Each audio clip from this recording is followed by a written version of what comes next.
We're starting turbo school right today. Hopefully, we just decided to do this week. Hopefully got enough notification out that people are able to watch this. If not, we're recording this and we're going to put it on our website. You can go to powerdrivendiesel.com. You'll be able to go to our video entertainment section, and this will be there. Also our YouTube channel. So if you want to go back and rewatch this, because we're going to do some math, you're probably going to want to, pause, rewind, and go over it so you can really learn and get these concepts we're talking about here today. Today we're going to talk about, this is called Turbo School, and we're excited about everything here. Should I keep going?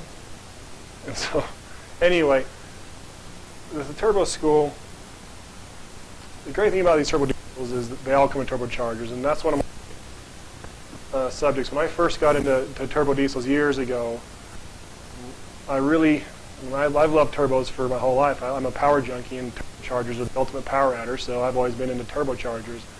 And when I started learning about turbochargers, I spent a lot of time on the forums trying to learn about stuff, and there's some good information in the forums, there's some not so good information in the forums. I ended up buying quite a few different turbos that I would not have bought had I had the knowledge that I have now. Now I would have known right off the bat, well, that's never going to work for what I want to do. And so I'm hoping to give you guys enough information that you can make an educated decision, at least know enough that when you call people to talk about turbos, you're not going to be able to say, they're going to tell you, oh, just put this in, and you don't have to listen to them, because you'll say, I need real information, I need data, I need more than just this will work for you, because you'll have an understanding of how the systems work. And so that's what we're going to start with in this turbo series. We're going to start with giving you the information that I wish I had when I first started learning about this stuff. And so what I want to do is we're going to just try to do a simple math and see where we come. We're going to look at the math. We're going to look at compressor maps, so you can take the information here, look at what the manufacturers make and how each one of those is going to fit with your particular goals. And we're just going to go through a make-believe example here, but the numbers will work for this. And after we get this information, we're going to test. I got boxes of turbos out here. We're going to test a whole bunch of different turbos. We're going to say this can do this turbo can do this. We're going to do a whole bunch of testing. I even got an old beater truck just so I can test these on. So we're going to test them all in this old beater truck I got, turbo after turbo after turbo. We're going to turn it up to make the truck work with each turbo system, and it's going to be pretty fun. But for today, for right now, we're going to have a couple of goals. Very common goal when people talk to me, 550 horsepower, 500 to 600 horsepower is what most people are after. They just want a good fun truck and 600 horsepower on the street. That's a real fun truck. So we're gonna have a horsepower goal. And when I say 550, I'm talking to the ground. When you read your brand new Dodge Cummins makes whatever power, your brand new Duramax makes whatever power, they rate that at the crank. I don't care about crank horsepower. I want to know how much is getting to the ground. And so we're going to try to go, if you take your truck to a dyno event somewhere, you can expect it's going to make this much power to the ground. So we're going to say 550 horsepower is our goal. 550 horsepower, wheel horsepower. That's what we want. We want 550 wheel horsepower. I'm going to say that we want to achieve this. We've got to decide where we want to achieve this in our RPM. You're not going to have 500 horsepower everywhere. We've got to decide where it's going to be. So I'm going to say let's hit 550 horsepower at 3,000 RPM. That's my math. We've got to know this in order to make our calculations. Next, there's some stuff that I have found out over the years. I'm just going to tell you, and hopefully you just believe me. When you look at turbos, they move air, and they rate that air they call it pounds per minute. This turbo moves 60 pounds per minute of air. And so I know that from my past experience, that I can expect, depending on the truck, anywhere from 7 to 8 horsepower to the ground per pound of air moved through the system. So we're gonna just do between 7 and 8 horsepower per pound of air. That's going to be our goal. So simple math shows, on my particular truck that we're going to be testing on, it's a 12-valve, terrible head flow, doesn't have the high efficiency fuel system of the common rail, so that's going to be more on the low end. A 12-valve is going to be more towards 7 horsepower per pound of air, common rail more towards 8, just because of the efficiencies there. And obviously, there's a lot of tuning can come into play, where you can that can vary greatly, but for streetable tuning, 12 valve, nothing crazy done, 7.5 horsepower, that's where we're going to be. So we're just going to say 7 horsepower, that way we can make sure we have enough turbo to make sure we hit our goal. So at 7 horsepower per pound of air moved, simple math, 550 horsepower is what I have. If I need 7 for all that, that means I'm going to need, I'm looking at my sheet in my notes here, I need 78 pounds per minute. So if I want 550 horsepower, I got to move 78 pounds a minute through that system. That's a lot. A lot of guys will make more than 550 on a dyno with that kind of air, but that will be like worst case scenario. You should be able to hit 550 horsepower with any vehicle moving 78 pounds of air a minute through it. If you have a newer one, like a common rail or something that's better, efficiency in the injection, and we're able to get 8 horsepower per minute, well then we only need 69 pounds of air per minute. So that's going to be the range of turbos we know we're going to be looking at for 550 horsepower.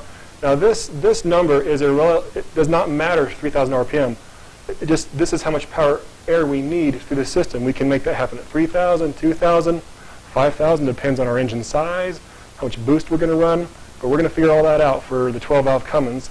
And when you have your own Duramax 6.4 Ford new stuff, you can kind of do a little research and find out how your engine, it's the same numbers will apply, just going to be, or the same equations, just a little different engine size, a little different this and that. So let's get started. So this is what we want. This is what we have so far.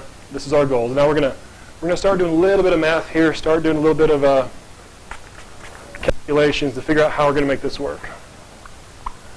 First thing we got to know is the size of engine.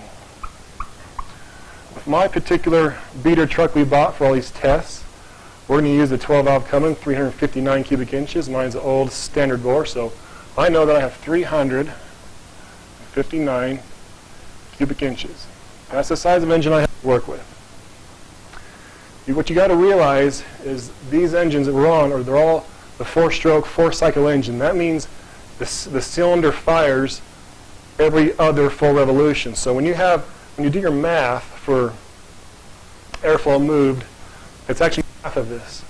So because engine's going to move not 359 cubic inches every revolution, it's actually going to move half of that. So a real number here is 179.5 cubic inches per revolution. That is the size of our engine that we're working with. And we need to find out what kind of air moves through this, because remember, we're doing this at 3,000 RPM. That's where we're kind of plotting out our goal for this particular system. So what kind of airflow are we moving at 3,000 RPM through this system? Well, it's pretty simple. We just take this number, multiply it by that.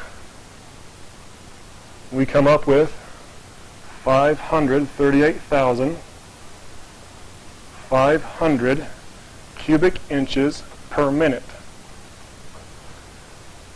Now, nobody cares about cubic inches per minute because everybody cares about cubic feet per minute. Everything is, my Holley 750 CFM carburetor or anything, or even turbos are sometimes rated in CFM.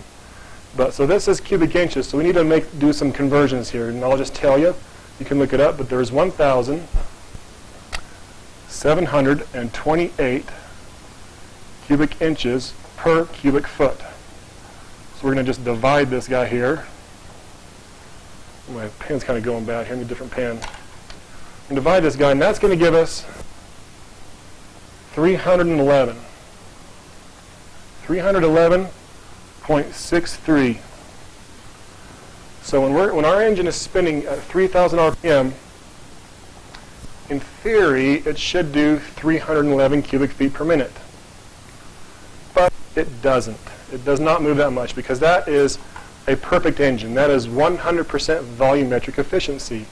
Volumetric efficiency is a term you need to familiarize yourself with. And what that refers to is what percentage of perfect can your engine achieve. And there's a lot of, in the naturally aspirated gas world, this is big technology. How do they increase their volumetric efficiency? How do they get that engine sucking as much as possible?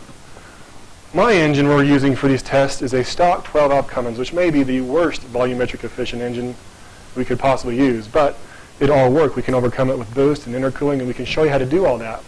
So I don't even know, a lot of books will say a 2-valve motor is like 80% efficient. I don't know, 3,000 RPM with a stock cam and an engine that was designed to govern out about 2,400. I'm going to guess 75%, and that might even be high, but we're going to use 75% for all calculations. When we get on the dyno, we'll be able to use these numbers, and we'll be able to kind of calculate where the efficiency actually is, and that's going to be pretty fun. But for now, for this exercise, we're going to say it's 75% efficient. So to figure that out, we're just going to figure out a real number, or times this by 0.75, because that's really how much it gets with our camshaft and our turbo head flow. We're only getting 75% of that in the engine rather than perfect. And that's going to leave us with a whopping 233.72 CFM. So let's start. We're going to move that 233.72. That's what we have to work with. At 3,000 RPM, doesn't matter what we do now. The engine's put together. We're not changing camshafts. I'm not changing cylinder head. I'm not porting anything. The volumetric efficiency is that. So no matter anything I do now has to work through that number. Cannot change that without going into the engine and doing some major work. And so since I don't want to do that, we're just going to stick with that. So let's go ahead and put that back up top, and I'll show you how pathetic that actually is.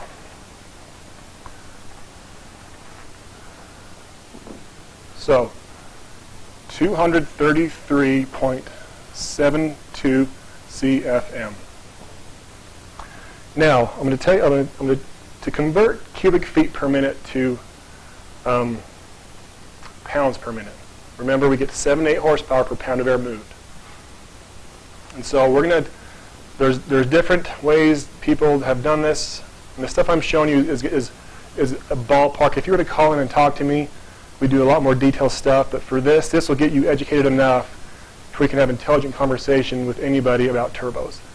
So a simple mathematical calculation is to take this number, times it by 0.069. And that is going to give you an equivalent of pounds per air moved. And when you do that, that gives us a whopping 16.12 pounds per air moved. So this engine, without any turbochargers, just running by itself, is going to move 16 pounds of air every minute.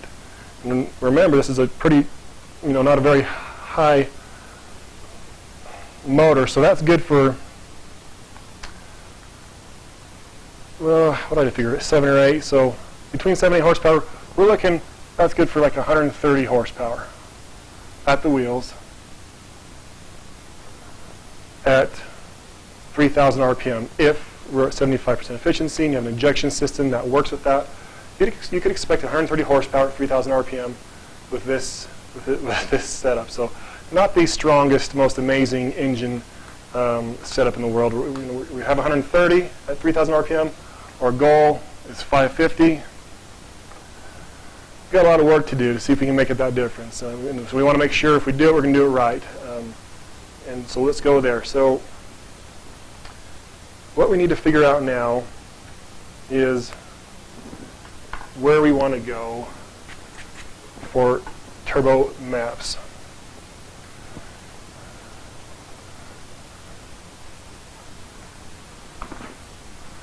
We need to talk about density ratio and pressure ratio.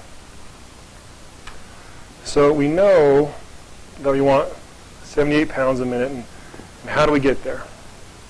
There's two things you're going to read about or see. There's a lot of things called, well, the turbo compressor map. When you look at turbo compressor map, there's two things. There's the pressure ratio and the flow on the bottom axis, and I'll show you that in just a second. But the real thing we need to find out is density ratio. Pressure is not actual air. We need actual density. And so first, let's talk about pressure ratio. And I'll show you this on a map in just a second. And so we're going to just throw out a number for testing, because you're going to have to do some trial and error to figure out your numbers. We're going to throw out a 4.0 pressure ratio. And I'll show you that on a map. So 4.0 pressure ratio. And a lot of people will just say PR, pressure ratio. What does that mean? How do you know what that means? There's two things your engine sees. Your engine sees, well, it sees one thing, but we measure it in two ways. There's PSI absolute and PSI gauge. So at a 4.0 pressure ratio, at sea level you have a 14.7 PSI. That's your atmospheric pressure. When you're at sea level and your boost gauge says 0, it actually is 14.7. So it's 0 above 14.7. That's your gauge. So this would be at your PSI absolute, which is absolute pressure, would be this. So 0 PSI gauge is 14.7 PSI absolute at sea level, and that changes with elevation. And so now we want to figure out how much boost is a 4.0 pressure ratio. So you just take your 4.0, times it by your atmosphere, which is 14.7. And this is going to give you your absolute pressure at 4.0 pressure, which is 58.8 PSI A absolute. That is the actual pressure your engine will see. Your gauge is not going to show that because remember, this is above 14.7. So you got a minus 14.7 to get your gauge pressure because it doesn't have that. Look at that. So you do that, and that's going to leave you 44.1 PSI gauge. So we're looking at 4.0 is right at 44 PSI on your boost gauge. So the question is, if we get 44 PSI on our boost gauge, are we going to have enough airflow through this system to make 550 horsepower, 3,000 RPM? I don't know. Let's do some math and find out. So I was talking about density ratio. So this is pressure ratio, which is different. That's just pure pressure. Density, takes into account of temperature. Because when you heat something up, even if you have the most efficient, 100% efficient system in the world, the simple act of heating a gas increases its temperature. And then, since nothing is perfect, no machine is perfect, you have that heat, and then it goes again based on how inefficient your system is. And so we got to calculate all that stuff to figure out how much air is actually going into our engine, how many air molecules. Just because you have the boost number doesn't mean you have the air molecules. And what we want is number of oxygen molecules in the cylinder. The more we can get in there, the more fuel you can burn, the more power we can make. So let's figure out our density ratio here. We're going to figure. Let's go over the map for a minute here. Let's go over and look at some compressor maps, and then we'll come back and look at some density ratio. So I'm going to switch screens now to go look at. I'm going to show you some compressor maps and how to read these things.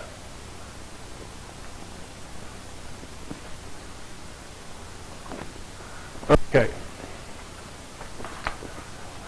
So I'm looking at here.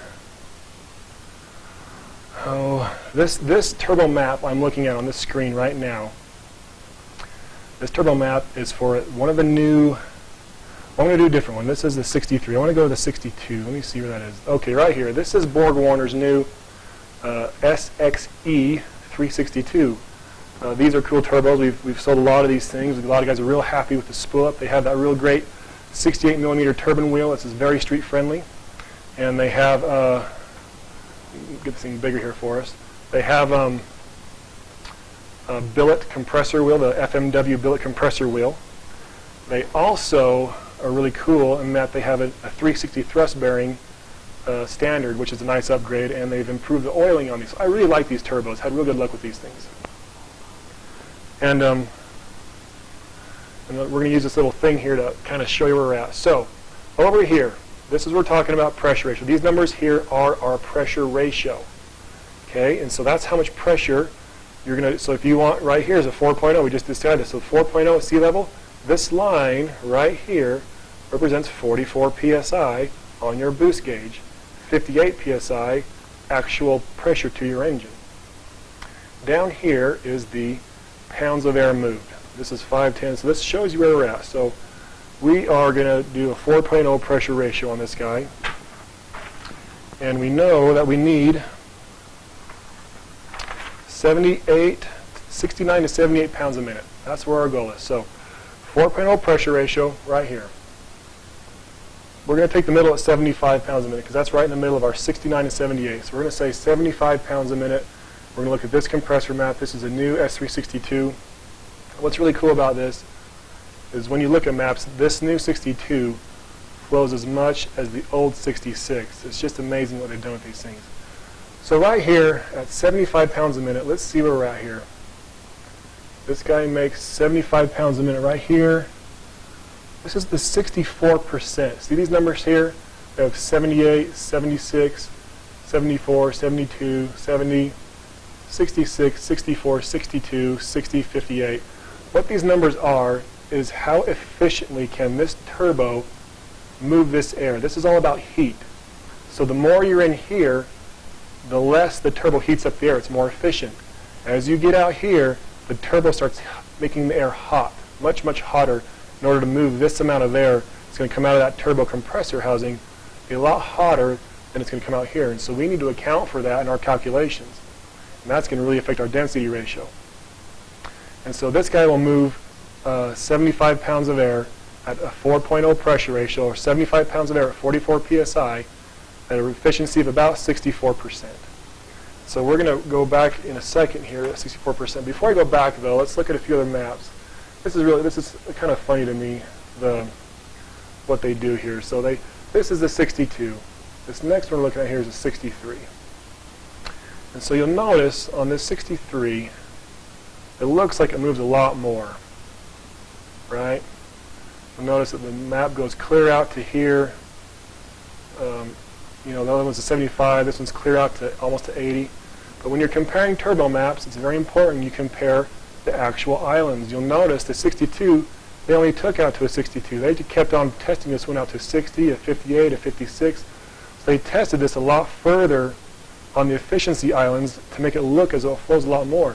But if we're looking, it's not, it does flow more, it's bigger, but if we compare that same 64 island at a 4.0 pressure ratio, right here, this moves about 75, this one moves about 77. So the difference here is not huge. This does not really flow that much more than 62. And what's interesting, though, is the wheel is actually larger. Not only the inducer, but the actual wheel itself is larger. This might spool up a tad slower. It may not be noticeable. The great thing is we have both of these things to test, and we're going to find out. Another thing I want to show you, we've talked about pressure ratio. We know what that is. We've talked about pounds of air a minute. We talked about efficiency islands. Let's talk now about these things here. This is a 370, 420, 460, 490, 520, 560. These are these lines right here. Okay. Now, there are two different ways that turbo maps rate this. Usually, these lines are represented by RPM. For whatever reason, Borg-Warner decided to do this one as the actual speed of the compressor wheel at the tip of the blades. So at this right here, this thing is spinning at 560 meters per second is the rotational speed of that in 520, 490. And so they just stopped testing it here. This is where they decide this is safe. If you go beyond 560 meters per second, you are going to be above what we consider safe speed. Do people do it? All the time. People do it all the time. And so you kind of have to say, okay, what if I want to do a 5 pressure ratio? You're going to kind of have to guess at where these these lines are going to be to kind of get where you're going to be. But if they tested it faster, this would keep going up. It would still move air up here. It's not like it's not going to work. They just stopped testing it here. That's as high as they wanted to go. So, there are certain turbos that I would not go beyond the compressor map, and there's reasons for that. But for this guy here, it wouldn't bother me too much to go a little bit higher than what the map says. But we're going to design it in the map because we're going to try to do the 4.0, which is within the map, and that's what we're going to do. So now we need to go over and start calculating some density ratios, because that is the real thing we need to know, how many molecules are going in. So I'm going to go back over to the whiteboard now, and we are going to do some more math.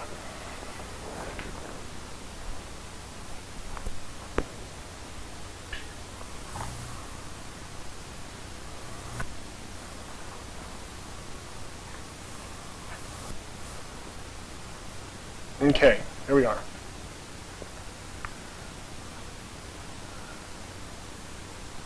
So how much are we actually getting in this engine? Let's go to on our map, we were at the 62% actually, we're in the 62% efficiency range. So we know we want 78 pounds a minute.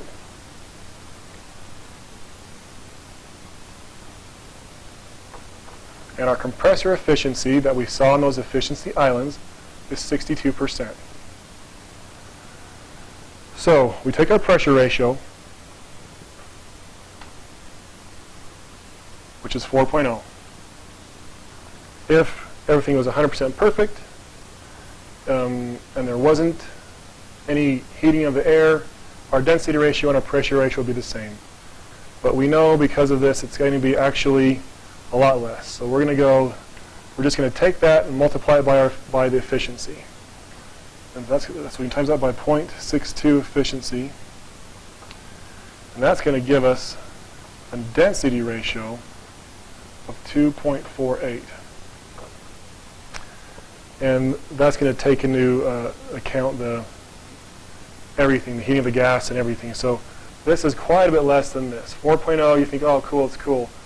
But your density ratio is way low compared to that. So now we need to go, let's do our calculations. Remember, we're working with 233 CFM, 233.72 CFM at 3,000 RPM. We cannot change this. The engine is built. So that's just what we have. That's all we get. And so we take this, CFM, we're going to times it by our density ratio, which is 2.48. And that's going to give us 579.62 CFM. So, what's that going to give us? So now we've taken this motor, we've boosted it with 44 pounds of boost. Because it's so hot, it's taken our density way down to here. So we've taken 233 and we've doubled it. We more than doubled it, so that's good. We've doubled it. Well, we've actually made it 2.48 times more. Hello. And so how much power can we get from that? And what this represents is how much air the turbo is sucking from the atmosphere. Your engine is still only getting 233 CFM, but the turbo has to draw in 579 CFM in order to provide 233 CFM at that density ratio. Hopefully that makes sense to you. And so with that pressure ratio,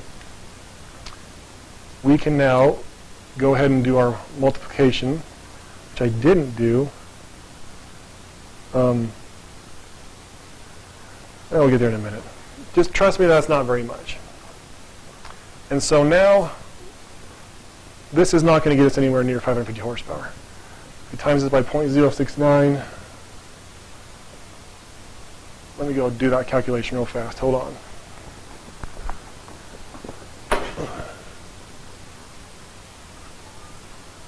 So 579 times 0.069. So we're looking at basically 40 pounds a minute. So that's going to basically be a little less than 40 pounds a minute. And again, if we're getting 7, then we're looking at 280 horsepower, which is still way less than our goal. So with this engine, with 44 pounds of boost at 3,000 RPM, we can expect 280 horsepower. Big jump from the 130 we had earlier. Still far short of our 550 goal. There's something else we have in the system in all turbo diesel trucks, well, not all, but pretty much everyone, that we have not accounted for yet. And they are called intercoolers. Intercoolers are a great thing. The more pressure you run, the more heat you make, the more efficient they become, the better they become. They're awesome on turbo diesels. They make a huge difference. A lot of gas cars don't use them because they don't make enough heat because they run 6 psi. So they don't make very much heat. But the diesels make a ton of heat. And so the intercoolers can really increase your density ratio by a long ways.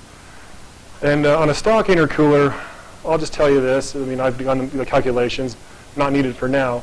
The stock intercooler will add about 45% density ratio to what you have, which is huge. And the aftermarket intercoolers do even more. When you call in and talk with me about turbos, I always ask people, what are you doing if you're intercooling? Because it has such a huge effect on your overall system. And so when we take that same number we just had, we took our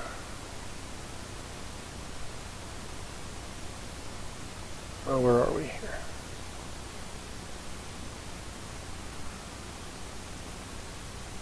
Our 579 CFM. What was that? 579.62 CFM. We're going to multiply that, because that's what we got from our turbo. Our turbo is doing this. Now we're going to multiply that by 1.45. That's going to be how much the intercooler is going to add. It's going to add that much intercooling capacity. And when we do that, we're going to end up with 840.44 CFM.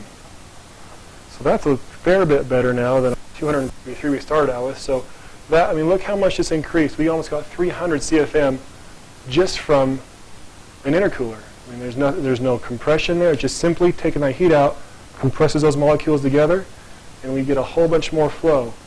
And once you start playing with intercool calculations, it really helps you out. But for ballpark, for your guys' math, when you're getting close, you know, for things, 45% will be close enough that you'll be in the ballpark, close enough to really get some decent approximations on your stuff. And so with that, we're now up to 57.99. So 58. We're 58 pounds a minute now. 58 pounds a minute. How's that going to do for us?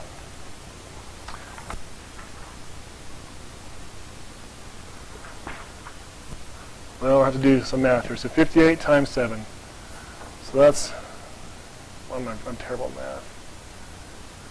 58 times 7, 8 times 7, 64 minus 7 is 57. It's all right. Now I'm so used to calculators now I can't even do this. This is embarrassing.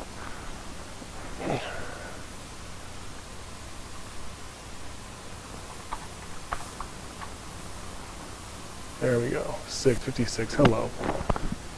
So now we're up to 406 horsepower.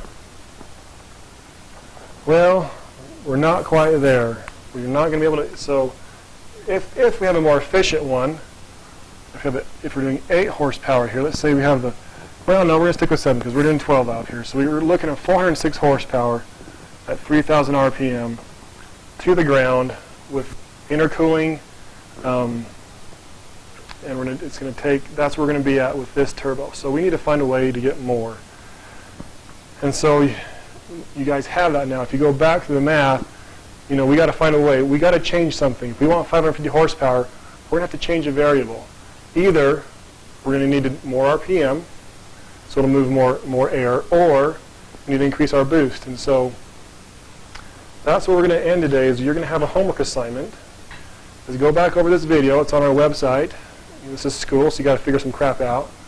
And you need to, and I want to hopefully when you come back next week, I'm going to do part 2. We're going to change the variables, and we're going to find out how to get 550 horsepower, both at 3,000 RPM and both at a 4.0 pressure ratio. So we have intercooling. You have the stuff here. Go back to the video, and then we will continue next week with looking at these maps. We're then going to pick our turbocharger. We've looked at one at 362. We'll probably do it. We may want a little bit more, depending on how efficient our engine actually is. And we'll go over some more compressor maps next week. So next week, same time, same place, Friday, 2 p.m. next week, we're going to go to part 2 of the school. And we're going to actually calculate what we will need for 550. And hopefully you guys have already figured it out by then, and it's just going over what you already figured out. So anyway, I hope this is interesting for you. I hope you come back in. If you need anything, I hope you shop with us, of course. Power Driven Diesel. We're having a Valentine's Day sale for the rest of the week. And check it out if you need good oils, turbos, or turbo cell, or fluids, which are the best fluids out there. I mean, I was not happy with what was out there, so we went out and engineered our own. And I'll talk more about that in future episodes and why, when you start spending money on turbochargers, camshaft, valve springs, it's really important you don't put this terrible CJ4 oils in your trucks. You know, Those are designed for your emission systems components, not so much your engines. And so, you know, when you start putting money in your engine, just make sure you do your proper maintenance. When you buy these turbos, make sure you do proper maintenance. And we'll discuss more about that further next week. But for now, come back next week, and we're going to figure out how to get this thing to 550 horsepower in this old beater truck of ours, and then we're going to start testing. So thank you very much, and we will see you next week.